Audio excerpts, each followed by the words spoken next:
안녕하세요. 오늘은 제4강입니다. 과학활동의 철학적 이해에 대해서 논의를 하겠습니다.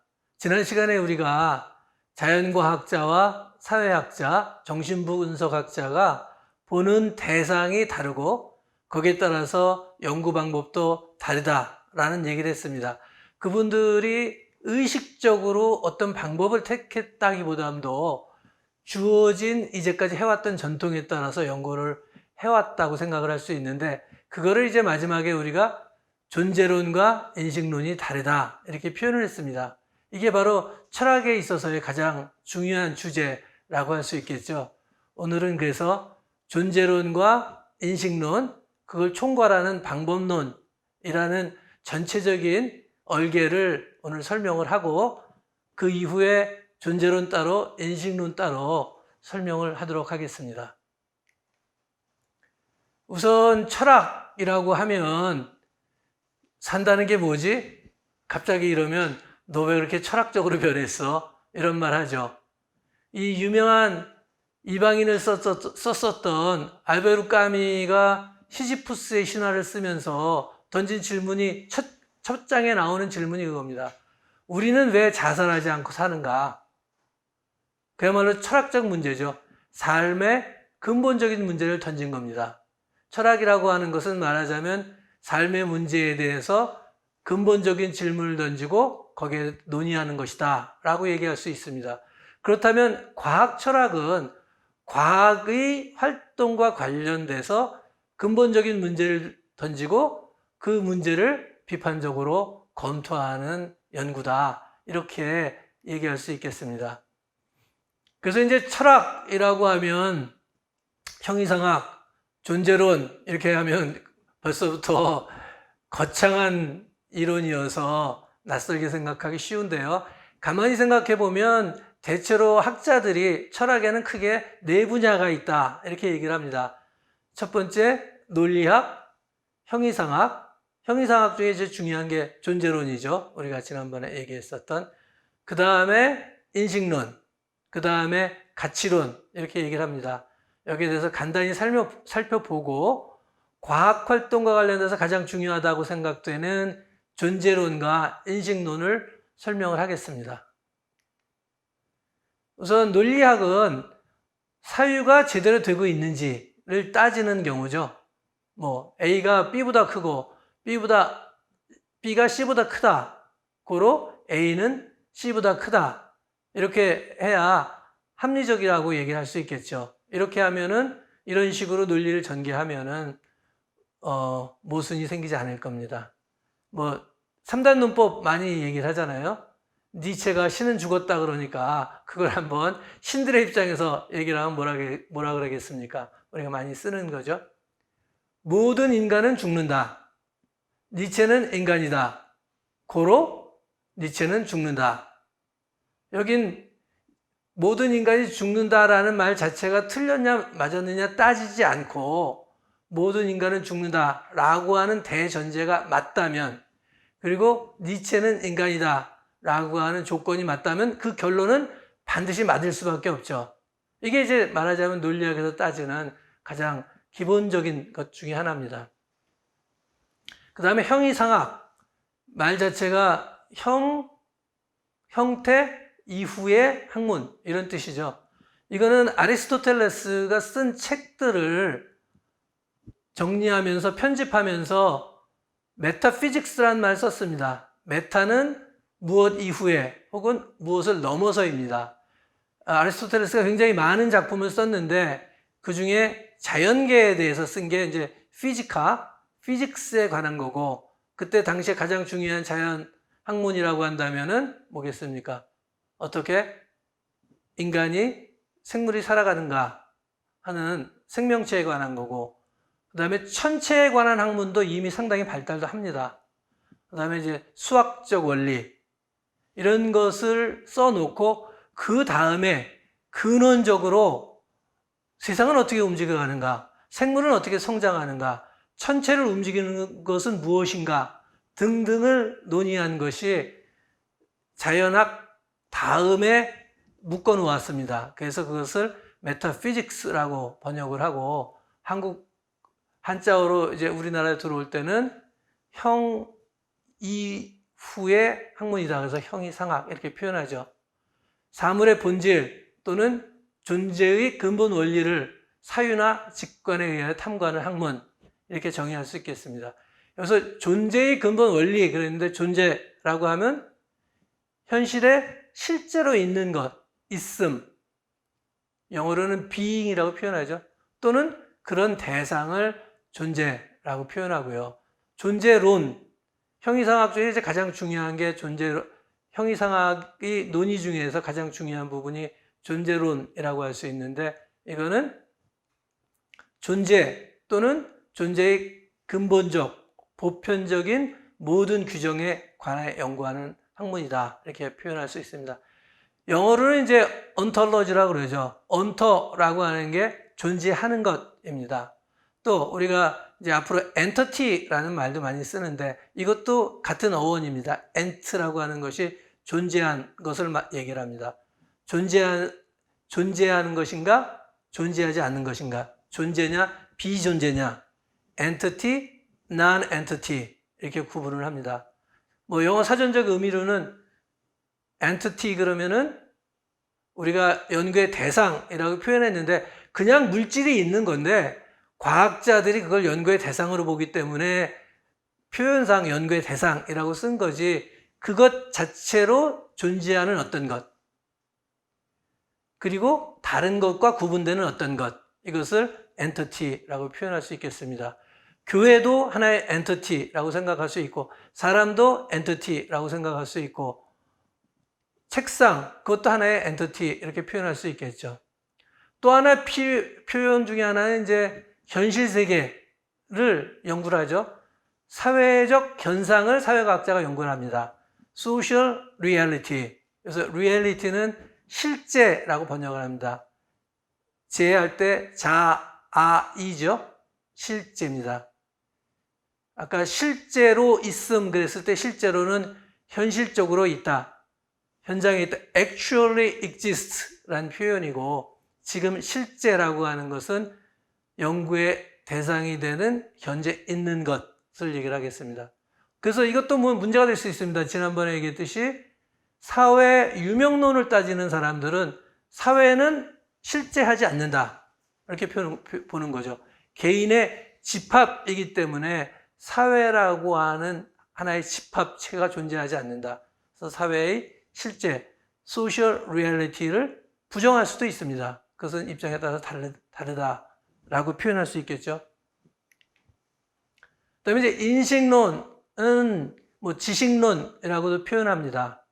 영어로는 epistemology죠. episte라고 하는 지식이고 참된 지식이고 로지는에 대한 체계적 연구라는 뜻이죠. 어떠한 지식이 참된 지식인가? 어떻게 우리는 지식을 얻는가? 우리가 아는 것의 한계는 어디까지인가? 라고 하는 것을 밝히는 것이 인식론이라고 얘기를 할 수 있습니다. 인식론에 대해서 굉장히 그 논의가 많은데 제가 이 강의를 하면서 제가 철학에 관심이 많지만 철학자는 아닙니다. 그래서 제가 할 수 있는 거는 사회과학자로서 사회를 연구할 때 필요한 만큼만 얘기를 하려고 하고요. 인식론에 관해서도 가장 많이 얘기되는 인식의 원천과 관련되어서 인식론의 세 가지가 주로 많이 논의된다. 하나는 경험론, 두 번째 합리론, 그것을 종합했다라고 얘기하는 임마누엘 칸트의 선험적 관념론 이렇게 표현할 수 있겠습니다. 이 내용은 나중에 다시 설명을 하기로 하고요. 그 다음에 이제 네 번째 철학의 분과는 윤리학입니다. 어떤 것이 옳은 것인가, 그른 것인가, 좋은 것인가, 나쁜 것인가, 더 나아가서 아름다움이란 무엇인가 등이 윤리학 혹은 가치론에 속한다. 이런 것을 옳고 그름의 기준을 어떻게 따질 것인가를 논의하는 거죠. 뭐 소크라테스의 이야기 중에 나오는 게 힘이 정의다 라고 얘기하는 사람이 있어서 정말 힘이 정의라면 그것이 올바른 것인지를 논의하는 대목이 있는데 이런 것이 바로 윤리학의 한 부분이고요.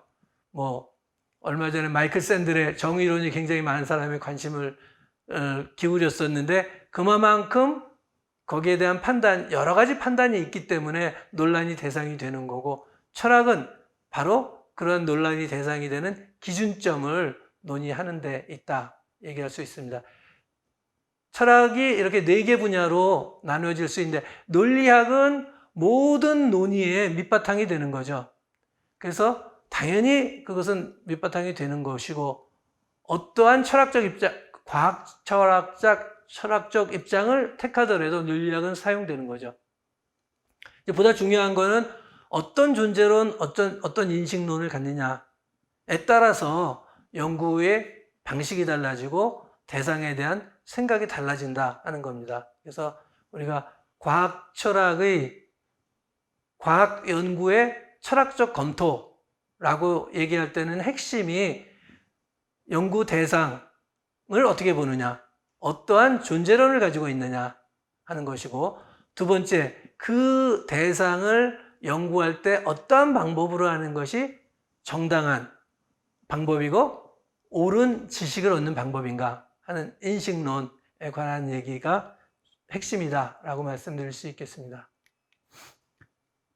그래서 다시 한번 정리한다면 과학의 철학이라고 하는 것은 과학이 연구의 대상으로 하고 있는 대상을 탐구하는 데 있어서 벌어지는 이론적인 문제를 논의하는 것이다 라고 표현할 수 있고, 우리가 철학적인 용어를 써서 표현한다면 과학의 철학이란 연구의 대상은 무엇인가 하는 존재론, 그 본질에 대한 지식은 어떻게 얻을 수 있으며 그렇게 얻은 지식은 얼마나 확실한가 하는 인식론, 그러한 지식이 가지는 의미는 무엇인가, 가치론을 근본적인 측면에서 묻고 답을 찾으려고 하는 지적인 활동이다. 이렇게 과학 철학을 다시 한번 철학적인 논의의 틀에 따라서 정의해 볼 수 있겠습니다. 그래서 지난번 마지막에 우리가 봤던 그림인데요. 이 그림은 그 자연과학의 철학이라고 하는 짤막하지만 굉장히 잘 쓰여진 칼 구스타프 햄펠의 책을 제가 그림으로 표현한 겁니다. 햄펠이 직접 그림을 그리진 않았는데 이 그림을 보면 맨 밑에 부분에 대상 과정이라고 되어 있죠. 아까 얘기했던 엔터티입니다. 그것이 분자일 수도 있고 종교 집단일 수도 있고 혹은 정신분석학에서 대상으로 삼는 인간의 심층 구조일 수도 있고 어떠한 대상들이 어떠한 과정을 거치는가 하는 거고, 그것이 규칙적인 현상으로 나타나면 그 규칙적인 현상을 이해하려고 하죠. 어떠한 이론적 법칙에 의해서 그러한 규칙성이 나타나는가, 그리고 그것이 현실 상황에선 어떻게 경험적으로 나타나는가. 우리가 산소와 수소 얘기를 계속한다면 만나서 물이 되고 물이 어떤 성격을 가지고 작용을 하는데 그 원칙이 물이 100도 되면 끓지만 산 위에 올라가면 그 전에 끓게 되죠. 경험적으로 상황에 따라서 다르게 나타날 수도 있습니다. 그러니까 규칙성을 파악을 하고 그것이 경험적으로 나타나는 것을 또 파악을 하고 이 전체를 이론화 과정이라고 얘기를 하고, 특히 자연과학에 있어서는 이러한 이론적 법칙을 통해서 경험적 규칙성을 설명을 하고 또 새로운 규칙성을 예측할 수도 있다라고 보는 게 이제 과학적 탐구를 구성하는 핵심적인 요소입니다. 대상, 나타나는 규칙성, 그걸 설명할 수 있는 법칙, 현실 속에서 나타나는 경험적 법칙. 이 대목을 우리 철학적 논의로 다시 집어넣어서 설명하면 이렇게 될 수가 있겠습니다.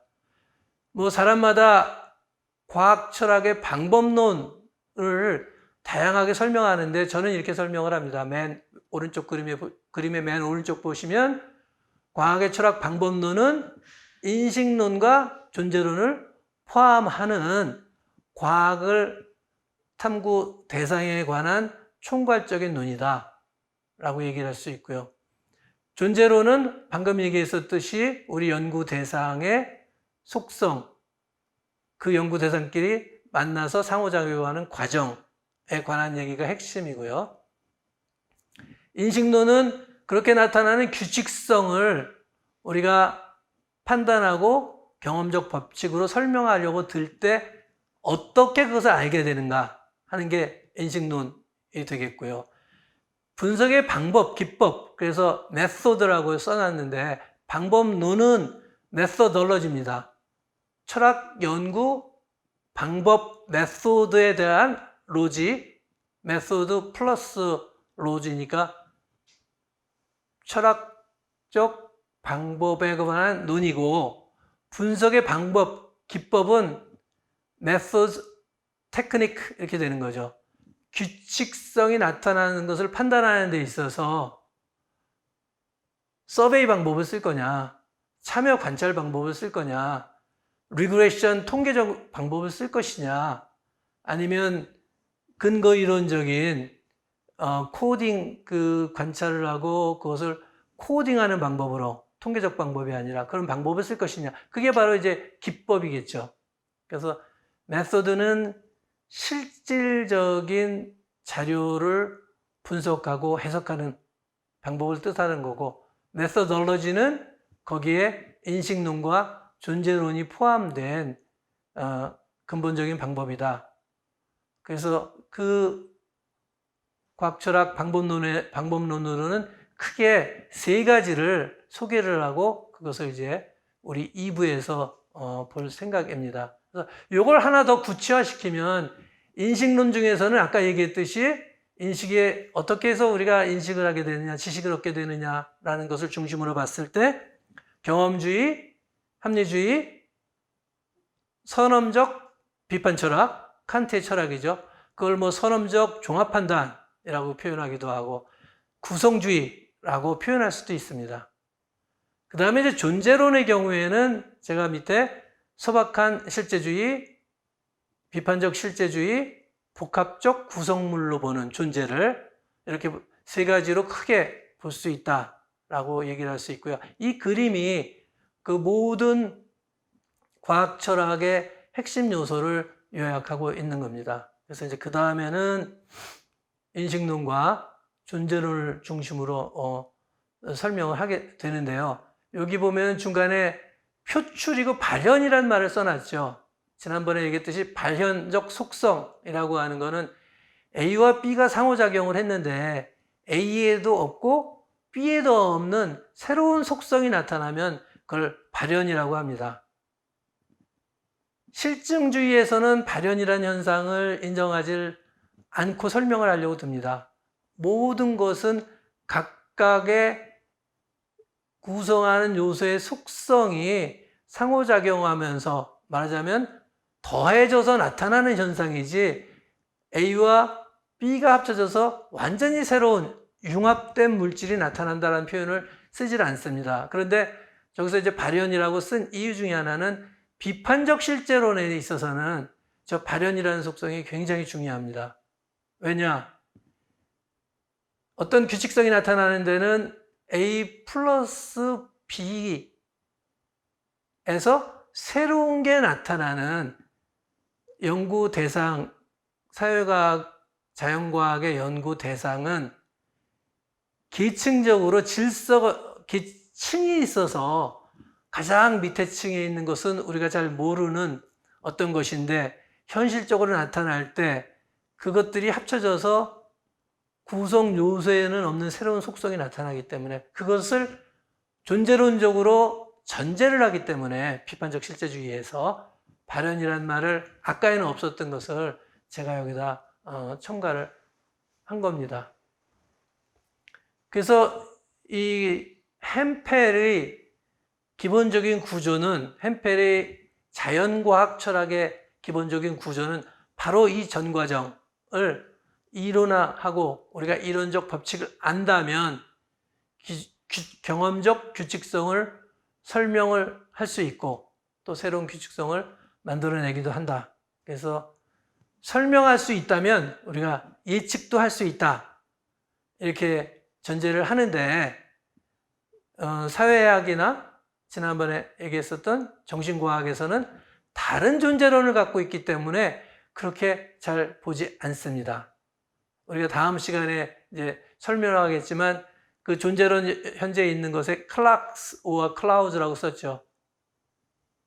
우리가 연구 대상으로 삼는 것이 정말 구름처럼 통제되지도 않고 irregular해서 정기적으로 움직여지지도 않고 상당히 느슨한 관계를 맺는 경우와 시계처럼 태엽을 주면 째깍째깍 초침, 분침, 시침이 가서 기계처럼 정밀하게 움직이는 것으로 연구 대상을 보느냐, 구름처럼 보느냐에 따라서 연구가 달라지는 거죠. 그래서 이제 그 존재론은 그런 의미에서 실제주의, 비판적 실제주의, 또 복합적인 구성물로 볼 수 있고, 인식론의 경우에는 경험주의, 합리주의, 선험적 비판주의. 칸트의 얘기는 우리가 다음 시간에 하겠지만 여러 가지로 해석될 수 있는데 제가 선호하는 용어는 구성주의입니다. 그래서 다음 시간에는 우리가 존재론을 얘기하게 되고 그 다음 시간에는 인식론을 얘기를 해서 과학을 철학적으로 이해하는 기본 바탕을 다 논의를 마치도록 할 예정입니다.